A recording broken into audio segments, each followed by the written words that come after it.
Magazinda ham sotmaydi, zavodda ham ishlab chiqmaydi. Mana qilib rastamosha qilib yoki bestamosha qilib olib ham o'ta olmaysiz. Ota shunaqa, ona shunaqa ulug' ne'mat. Xotinni hamma joyda topsa bo'ladi. Bolani Xudo bersa topsa bo'ladi. Akani ham, ukani ham topsa bo'lar. Lekin ota bilan onani qaytib top bo'lmaydi, yo'q. Mendan so'rang, men aytaman. Otani men aytaman. Men aytamanki, mayli otamga Xudo shunaqa bir dardni bergan bo'lsa, ko'rpadan tura olmasdan ko'zini ochib, ovozi chiqmasa ham ko'zda imlab keldingmi? Tinchmisan desam men rozi edim. Yo'q, otam o'tib ketgan. Nimagaki otam bo'lardi-da, otam deb gapirardi. Duo qilinglar, otam bor derdim. Men shu otani mehriga zorman. Onasi yo'qdan so'rasangiz aytadi, onani qadrini aytadi. Bolasi yo'q, bolani qadrini aytadi. Vatan yo'q, vatanning qadrini aytadi. Meni kuyinganim shu, birodar. Uyda qadri bo'lmagan, uydagilarni hurmat qilmagan odamdan tashqaridan nimani kutsa bo'ladi? Ota onasini oldiga odam kim bo'ladi? Qallob, boyvachcha bo'lsa ham, puldor bo'lsa ham, ha? Kuchsiz bo'lsa ham, kuchli bo'lsa ham, kim bo'lsan qadrlaydi. Ota onani qadr qimmati yetmasang kimsan, nimasan?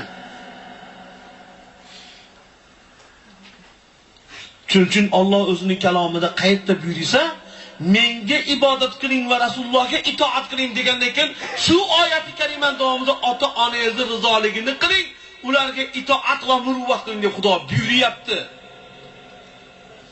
Shunday ekan, aziz ukalar, yor birodarlar, behuda o'tkazmang.